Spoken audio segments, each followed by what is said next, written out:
Hello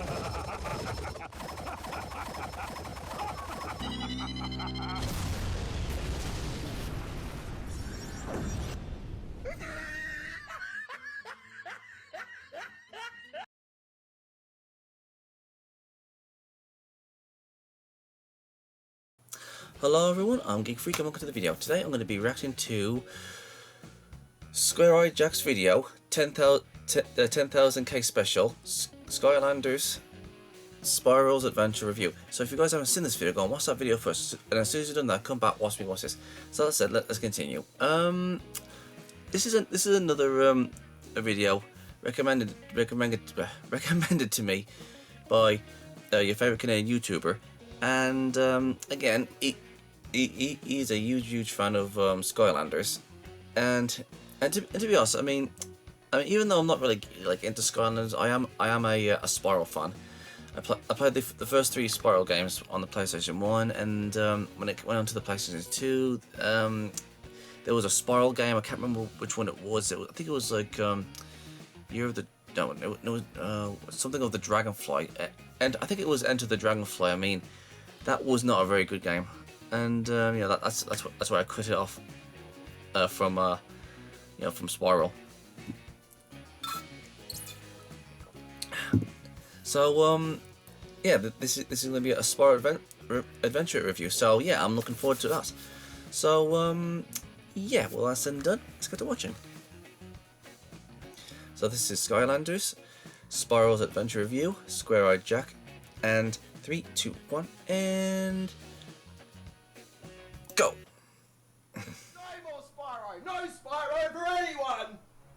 Until 10,000 at least. Are we gonna get there? Are we ever gonna get there? And when we do, am I gonna this guy's got as much merch in his room like the angry video game nerd. Made me doubt my ability to review stuff. You know, I'm glad he's an Xbox guy, because I mean the PlayStation needs it still needs the Xbox to be its rival. I mean, come on. Well, we made it.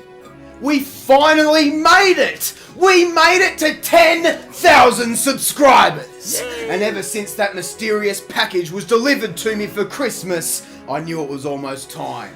Time to review Skylanders Spyro's Adventure. Okay, neat. So now, the real question is, can I do it? Let's find out. Okay, that teaser didn't make any sense. After a failed attempt to bring new life to the Spyro franchise with the Legend of Spyro trilogy, it seemed as if all hope was lost for our favourite purple dragon. That was until Toys for Bob, a dev studio I remember fondly from my childhood, was given the opportunity to revive the character. Originally turning down a gritty, realistic Spyro experience, they instead opted with a Toys to Life model where players would have to purchase separate figurines to unlock all of the game, and there Skylanders was born. Now, while the Toys to Life genre had been attempted before, it was popularised with Skylanders, initiating a wave of similar business models over the following years, including Disney Infinity and Nintendo's Amiibo figures. Ironically, Nintendo was approached with an exclusivity deal for Skylanders, but rejected it. I bet they regretted that decision when the first game alone made $500 million fucking its first year. But I mean, of course it did. You lock kids out of the game they got for their birthday so that they beg their parents to buy more figures, and before you know it, your child has an army of Skylanders toys and Activision have their pockets lined. Damn. It was a genius business decision, honestly, regardless of how scummy it really is. But here is the part that really likes to punch people in the dick. Go. People hate Skylanders simply because they feel like it ruins Spyro. I mean, I shouldn't be surprised, it's the fucking internet. But surely it can't be that bad. We've played some pretty horrendous games on this channel, a lot of which were Spyro games, I'll remind you. So before we get started, I'd just like to say, fuck you if you've ever said that shit without having played any of the games. I haven't said As we get through the first level, we're introduced to the world of Skylands and all of the main characters. Skylanders were the protectors of the world and, more importantly, the core of light. They were led by Master Eon, a portal master who helps the Skylanders. Yeah. I'm already sick of saying the word Skylander, just so you know, and the game hasn't shut the fuck up about it either. This was until the darkness returned to wreak havoc through the lands. It's always the darkness, isn't it? Yeah. Along with the darkness returned Chaos, this pretty cool looking villain, until they immediately reveal him to be a snotty-nosed brat. Fear my giant floating head! See? I told you the head isn't scary enough. Why did they do that? I get that it's a joke for dumb kids, but the least you could do was leave the big reveal till the end of the game, or even another game in the series. This is cool, this isn't, and any potential comedy in this joke falls flat as it's revealed after the first level. It's kind of funny. Chaos and his dark minions destroy the core of light, killing Eon and transporting all of the Skylanders to our world. I think that's a really cool way of explaining how these heroes come to exist in the real world, but it doesn't explain why I had to put down all of the dollars to collect them all. It's like a real life version of Moneybags. Give me money so that you can save me. Eon's right hand man Hugo survived and now he's our mentor, explaining in great detail every single piece of the story. I got sick of listening to him after the first few levels, but again, the game is for kids playing video games for the first time, so I guess it's excusable. We also have Flynn the Balloonist, voiced by Patrick Warburton, who is known for everything. You see how I was able to hit that? That takes years of practice and skill. That's Krunk from This character has the potential to be really funny, like a lot of the characters Warburton has voiced, but instead, they went the path of dumb kiddie shit. It's really stale, and I've actually played this game co-op with my 10-year-old cousin before, and even he didn't find it entertaining. And then there is Callie, who is only there to give us extra shit to do on the side. She's forgettable to say the least, much like the rest of the characters we meet on our journey. The only character I liked in the entire game was this guy, T-Bone. He's got lots of terrible skeleton puns, but holy fuck, he had me laughing to myself whenever he was on screen. But aside from him, it's the standard, lifeless, generic sort of kiddie crap you'd expect from a large, out-of-touch corporation. But then again, in touch with what kids like these days means selfie references, and the less of that, the better in my opinion. So now it's time to rebuild the core of light by travelling all over to different elemental themed locations in an attempt to save Skylands, knowing that it all means nothing because there's 5 more of these things to come. To be honest, I mean, it is coming to, like, you know, say, okay, in order to of carry the on tech with the element are game, stronger this in this action zone. figure. I go nuts. Okay, so first level in, and I'm not even supposed to play as Spyro? You're kidding me. Now, of course, you're not required to have a Skylander of every element to play the game, but if you want to complete it, you'd better have some disposable income handy. So we take Spyro off, put on this little dude known as Trigger Happy, and now we get to play as him in the game. Neat. That is really fucking cool. Going into this, I assumed it would take me out of the game and ruin any immersion, but I was wrong. I'm totally into this. Each Skylander plays differently. They all, for the most part, have some different strengths or weaknesses, and they all have lots of upgrades to improve their attacks. Okay, And people don't like this? Why not? How is it any different to something like Pokemon? And I know most people's answers to that will be that Pokemon are all memorable characters that are fun to use, but the same can be said for Skylanders, so what's your point?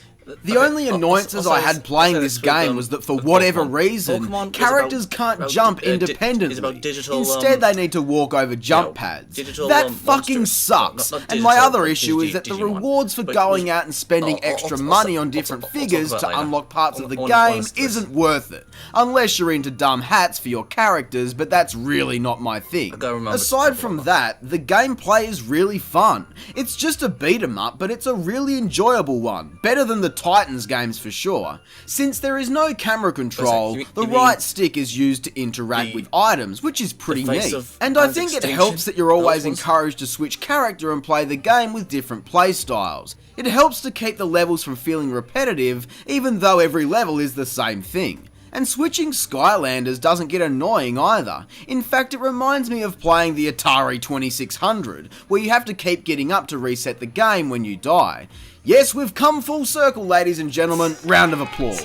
There are also different figures you can buy that give you some sort of power-up, like fast movement, raining down anvils, which gets really fucking annoying, and even a shield to deflect damage. Hey, where have I seen that before? Yes, it is more shit to buy and place on the portal, but it adds a new, immersive level of strategy that most games miss out on. And of course, you can buy extra mission packs as well. I wish my Call of Duty DLC come with a demonic statue I could summon demons with. Hey, did I just see a dragon riding another dragon? The levels, while very linear, actually feel like Spyro levels too. I know you're getting mad at me for saying that, but just see for yourself. Even Treetops from the first Spyro game is present here, and it's my favourite level in the entire game. Not to mention all of the tropical coves, dark castles and polluted industry zones, all with really good music to accompany them. Hell, the game is set in Skylands. Take a look back through the entire Spyro series and tell me how many levels are floating in the sky. Spin off my ass. There is no way this isn't a Spyro game. People are going to be in the comments telling me, no, this is officially a spin-off. It's said somewhere on a website that one time. Okay, good for you. I'm sorry that I can clearly see the inspiration for this series comes from the Spyro games we all know and love, and that because of these similarities, this game could easily be canon with the rest of the series. Just saying. I know it sounds like I'm trying to defend this game from all of the hate, but that's because I am. But don't get the wrong idea, I'm not here to give a blind critique, as there are a lot of unacceptable issues here. It is a very cheaply made game. While I do enjoy most of the levels, they're really hurt by limited movement. I hate games that do that. I hate when instead of giving the player some fun, interesting and challenging platforming in a game like this, instead, all we get are these repetitive and uninspired puzzles that drag the pacing of the levels to a screeching halt. And along with the character animations not being synced with the voices at all, because I can all summon my unbeatable deadly life spell of death. The overall presentation is really cheapened and sloppy on the developer's part. That seems to be a common theme with Activision published games these days, and there is no excuse for it. It's a massive turn-off along with the dumbed down kiddie shit like this. Hey, watch where you're pointing that. But don't worry, you can't actually hurt me. Seriously, my cousin was complaining about how stupid that is, but after a while, my brain just blocked it out and I stopped noticing it. Take that as a compliment or a complaint, I don't really care. But what I do care about is people knocking a really enjoyable Spyro experience reminiscent of Insomniac's trilogy. That's the thing that really troubles me about the internet these days. People are far too trigger happy with their triggered memes, so that people who may genuinely enjoy something automatically shun it because they perceive it as something it isn't. And as much as a lot of the things I just mentioned hurt the game on a technical level, most of it went unnoticed for the most part during my playthrough, and because of that, I don't think it's all that harmless to the overall experience. So that's why it really pisses me off when all I hear are complaints just focusing on Spyro. I mean, who wants a purple pug with wings and scales as their protagonist? Funny. He looks like a purple pug with wings. Okay, firstly, I don't really see it. He just looks like an immature design of a dragon, the sort of thing a kid would find appealing.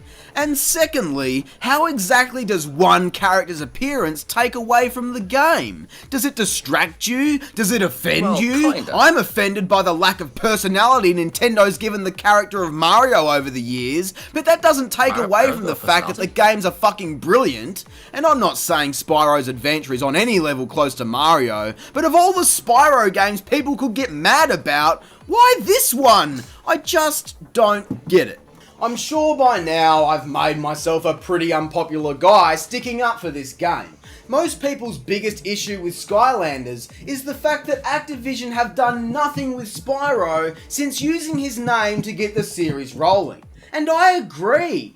It's a real shame we haven't seen even a trilogy redesign for Spyro, much like Crash's involvement in the series more recently. But people seem to have forgotten. While Crash Bandicoot lay dormant for years without anything noteworthy, Spyro has remained relevant thanks to Skylanders as one of the primary heroes in the franchise. And I feel like that's much more important to remember than opinions on Spyro's appearance. So once you get over your crippling nostalgic fascination with Spyro's face, you can get down to business and work towards defeating His face Chaos. does look like While some the only shit. real goal in each level is to get through it, there are also various side challenges for completionists and speedrunners alike. Of course, this is where having at least one figure of each element comes in handy, but remember, it's really not necessary unless you're into making a fashion statement. Every few levels we get the chance to have a boss battle against some of Chaos's dark minions. At first, I thought the fights were pretty fun, but it's the same thing every time. They're all long and drawn out because this brat can't keep his mouth shut. Seriously, all he does is spew the same shit over and over again. It's like, shut the fuck up and die already, Jesus. Towards the end of the game, the pacing gets a bit muddled and feels like the development was rushed here. The levels themselves start to get a bit tired and really slow down, with lots of waiting and even a random on-rails shooting section for some reason. Seriously, this isn't fun, and neither is waiting for this platform. Look at this! It takes the same amount of time as it does to load a level in Enter the Dragonfly, and you have to do it 4 times in the same level. It's not like I can even fuck around to kill the time either, because the platform can kill you! Great! After that, it's time to meet Chaos face to face. It's at this point, when I've been sick of the game for the past few levels, that the reveal of Chaos's true form would have actually made a lot more sense. It'd wake me up for the final boss and give me a bit of a chuckle. But oh wait, he's seen throughout the entire game. This final boss fight is really bad. It's just a combination of the previous 4 fights, except we also have to attack his podium to drain the health bar. I lost so many Skylanders in this fight. When one dies, it can't be used for the rest of the level, which I like. Each toy is the equivalent of having an extra life. At least this dickweed shuts his mouth for most of it. We defeat Chaos, then use the Core of Light to banish him to Earth.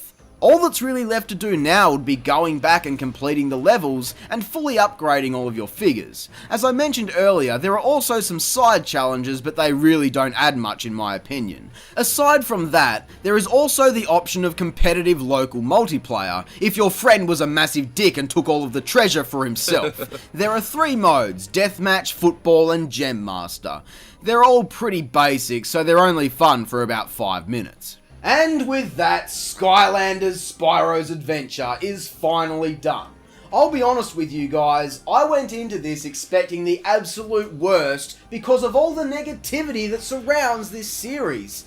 And because of that, I was pleasantly surprised. Sure, there are issues here, and the entire business model is based around preying on children, but that honestly doesn't change the fact that this is the most fun I've had playing a game for as long as I can remember. For games in a similar situation to this, like Crash of the Titans, I'd normally say something like it's a bad Crash game, but it's still an okay game. But this time, Spyro's Adventure is a good game, and an okay Spyro game too. Skylanders Spyro's Adventure gets 6 out of 10. Yes, it gets the same score as the first Spyro, and I'm thankful this game was able to take me back to such an enjoyable experience.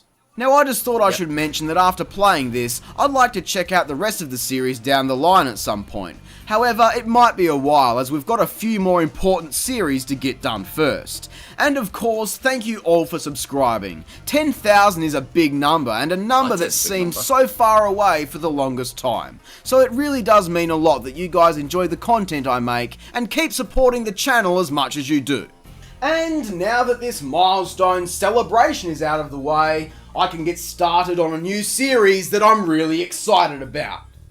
But until then, I hope you enjoyed the video. If you did, be sure to leave a like, subscribe, and share. I'm Square Eye Jack, and have a great fucking day. Thanks for watching.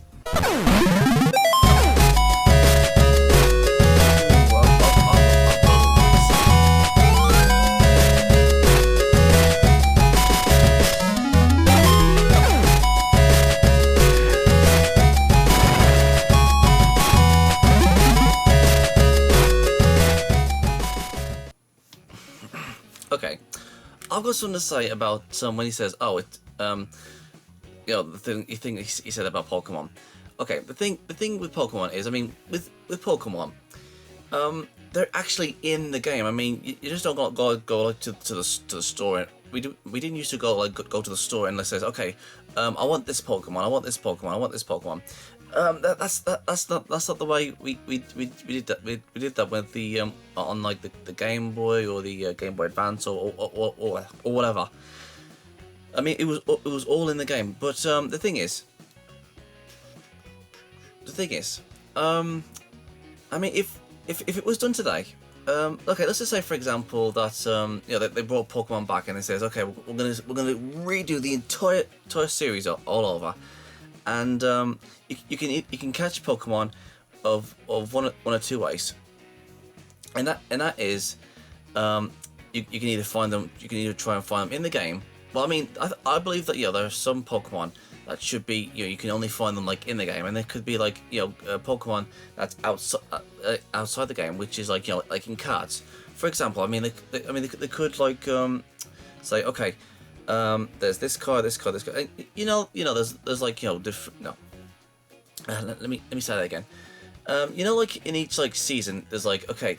There's this Pikachu. There's this like regular Pikachu here that was back in like the first generation, and there's like this Pikachu's, you know, from the second generation. This Pikachu's, you know that, you know, it's kind of like that. Yeah, they've got, you know, each Pokemon from different generations have like you know, different different like, you know, designs and all that stuff. I mean, you know, and each Pokemon, each of the same Pokemon will have like a different like attack or an ability or, you know, something like that. I mean, if they was to say, oh listen, this Pikachu can do this, I could just like scan it into my into my like Game Boy or something. I mean, it could be, you know, something, you know, similar to that. You know, that could be like, you know, something similar to Skylanders. Is like, okay, I'm gonna buy myself a deck of cards, open them up, see what we've got here. Got. Ooh, check this out. Okay, I'm gonna scan it, and once it's scanned, it can't be scanned by anybody else, because you've got the you know, you just scan that card. And you know, like I said, nobody else can actually scan it. I mean, I think that actually might work. But back in the day, I don't think we used to do that. Like, I can't remember that anybody would, like, you know. I think that, I don't know. Well, I'm just gibbering now. Okay, now for me, I really don't like the thought of, you know, kids have to go up to a parent to say, look, hey mom, I need this statue in order to carry on playing the game. And I mean, that must be a freaking bother. I mean, it's like, okay, I don't know how much they are, but how much are those things? There must be at least about 10 or £5 or something. I don't know how much they are, but I'll say this. I mean, I don't know how many statues there are, but model. I don't know how many models of these things are, but geez Louise, I mean, it must cost parents an absolute fortune. Mom, I want this. So I can finish the game off. Jeez Louise. Yeah, he's right. These companies are scumbags, absolute scumbags. I mean, okay. I mean, no offense to any like the Skylanders fan base who says, "Oh, I like the statues and stuff." I mean, nothing against you guys. Nothing against you guys at all whatsoever. Or I've got nothing against the game. I mean, it looks interesting. I mean, the models look cool. The game looks cool, and anyone who loves this game, or, you know, this game series franchise, I mean, good for you. I'm happy for you. But the thing is, you guys have to admit. I mean, the people who says, okay, we're gonna have these models, and yeah, I need to buy them to carry on with the game, and yeah, they sell it at a price like that. You have to admit that is a bit scummy. That is very, very scummy. I mean, not you guys. I'm talking about like these corporations that does this sort of thing. Okay, I want this character so I can carry on with the. Jeez Louise. I know I kept on going on, but come on, you guys have to admit that is scummy. Well, what can you guys? Well, what can you do? I'll forever be a Spyro fan. I'll always will and always will be. But yeah, I'm not like like an Omega fan where I've got like massive statues of no, not massive statues, but more of well, you guys know what I'm trying to say. Models of him. So yeah, that was pretty neat. So if there's anything you guys want me to react to, just leave in the comments below, and I will get to the video as soon as I can. And I'll see you guys next time. Peace out. Thank you guys for watching. And if there's a series you want me to check out and review and give my thoughts on it, or if there's a top 10 list you want me to do, or any reactions, or responses, or rants on anything geeky, just leave links and comments in the comment sections below, and I'll get to them as soon as I can. If you guys want to go and check out my other social medias, I'm on Gab, Discord, BitChute, Dailymotion, Reddit, Subscribestar, Minds, Instagram, Twitch, DeviantArt, Pinterest, Parler, my anime list, and Vidya. And don't forget to check out my Skeptic channel, Gypsy Freak. And my other social medias are down there in the description box below, so if you want to go and check them out, please do. And if you guys want to support this channel, I'm on PayPal, Patreon, and GoFundMe. And please don't forget to like, subscribe, and share this video. And don't forget to turn on the notification bell so you won't miss another video. I'm Geek Freak. Peace out.